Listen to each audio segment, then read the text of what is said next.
Chine actuellement mi ngi foofu sax gis nañ li nga xamante ne nii moo am si tukki nemmeeku boobee daanaka signature de coopération ak Chine. xëy na nekkul lu bees sax mais moom premier ministre gën naa jëmmal li nga xamante ne nii mooy àndandoo Sénégal ak Chine.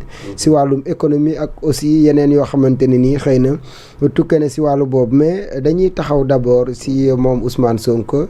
si ay kàddoom à ce que woo na Chinois yi ñu ñëw fii Sénégal jàppale leen moo xam si wàllum jumtuwaay ak aussi ay investissement yoo xamante ni war nañ ko fee mën a def tey visite bi ni mel si forme bi naka nga koy jàngate laataa ñuy dugg si fond bi ak signature yi nga xamante ni am na si wàllu woowu noonu. waaw Abdou xam nga une visite du premier ministre du Sénégal pour la première fois mu génn Afrique rek. daal di dem feneen depuis 1 an bañ ko falee bañ ko nommé premier ministre léegi. Ça peut constituer un événement. Ça peut constituer un événement pour ñi mel ni man nga xam ni peut-être ci ay détails la ñuy xool ak yu demee noonu mais dama jàpp ni relation Sénégal ak Chine. oui. Ce sont des relations qui datent de très très très longtemps. Très longtemps, oui. su ma juumulee sax. Le président Senghor ci waxam il a été reçu par le président Mao Tse-tung.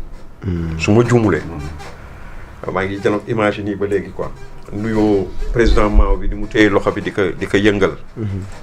Ça nous avait impressionné parce que ñun en tant que ancien maoïste loolu dafa des ci suñu bopp. dafa des ci bopp, oui. On a vu le président de Chine. Xi Jinping. jóge Chine war ballon wàcc si Ndakaaru ñëw fekk si ñu gis nañu Ila Touba. C'est le fruit de la coopération sino-sénégalaise loolu ñëpp xam na ko gis nga tey boo demee ci centenaire bii rek allée du centenaire bu tudd léegi boulevard du président Mamadou Dia su ma juumulee tey boo fa demee wàllu woo gestu rek yaa ngi gis doomu Chine yi ñu ngi fa nekk donc ñun ak ñoom suñu jaxasoo yàgg na suñu weccee aussi yàgg na entre la Chine et le Sénégal donc du point de vue de la coopération jàpp naa ni sax même avant le président Bassirou Faye même avant le président Macky Sall mën naa wax ni Chine bokk na ci suñu partenaire privilégié yu ñu amoon nga xam ni nit ñi dañuy wax France rek mais Chine aussi am na taxawaay bu am solo bu mu am ci suñu économie ci échange boobu xëy na fànn yi ñooy wute su ko defee moom le président moom le premier ministre su demee foofu fu mu war a dem la dem foo xam ne xëy na mën na am lu mu fa xëcc lu xam dana nekk njëriñ pour askan wi dana nekk njëriñ pour sénégalais yi lenn rek laa gis ni publicité bi moo bëri bu nga xam ni finalement su fekkee ni dañuy nekk ci dynamique gu xaxarante rek ñoom dañuy ñàkk ci loolu ci du point de vue de politique politicienne rek comme nit ñi dañuy defante doomu bàjjen ak doomu bàjjen waaw parce que tamit on a vu un premier ministre du Sénégal qui ne descend pas à Pékin la capitale mais à Canton Guangzhou su ma juumulee qui est reçu par le gouverneur de cette province avec l'ambassadeur du Sénégal bu fa nekk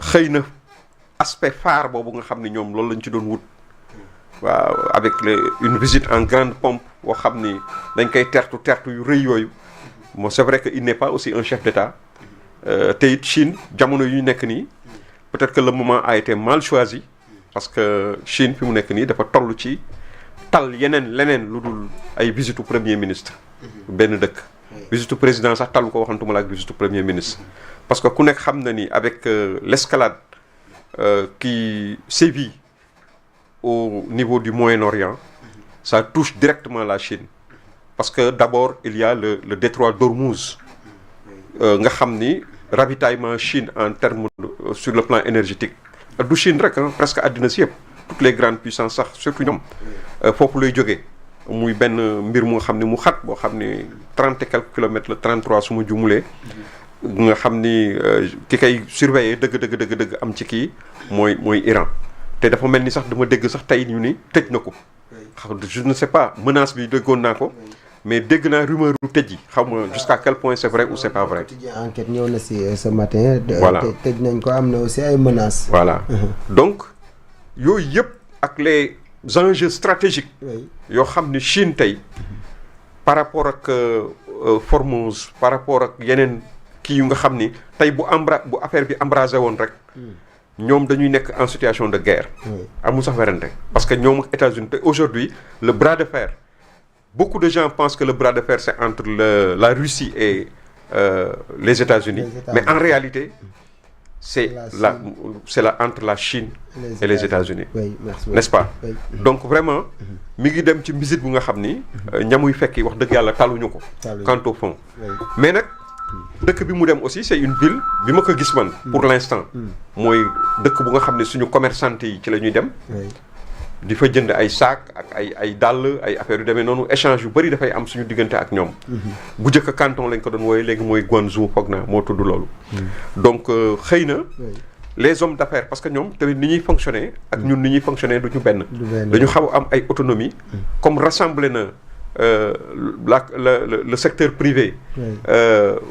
de cette province ñuy waxtaan ak ñoom et espérons que bu ñuy ñëw oui.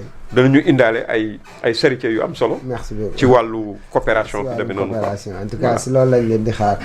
ayca commissaire visite bu premier ministre fële sa Chine bi la yoon de yaakaar naa opposition bi xanaa duñ ko ŋàññi par rapport ak visite yi nga xamante ni moom la doon def si sous-région bi daanaka lu nekk dégg na ko mënul génn sous-région bi ñi mënuñ ñoo apporter dara mais bi yoon ñu dem fële sa Chine ndax tey visite bii nii mën nañ ko méngale ak yéene mais aussi bu amee différence lan la.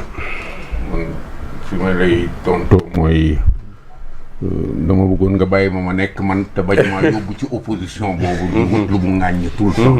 parce que dimension boobu. tu vas t'y habituer. Vraiment. On n'est jamais là-bas. non. Parce que comme il a dit, je vous félicite pour votre introduction de tout de suite. Vraiment, j'ai été très séduit par la lucidité et la luminosité de cette contribution-là. Yàlla dolli leneen ak leneen.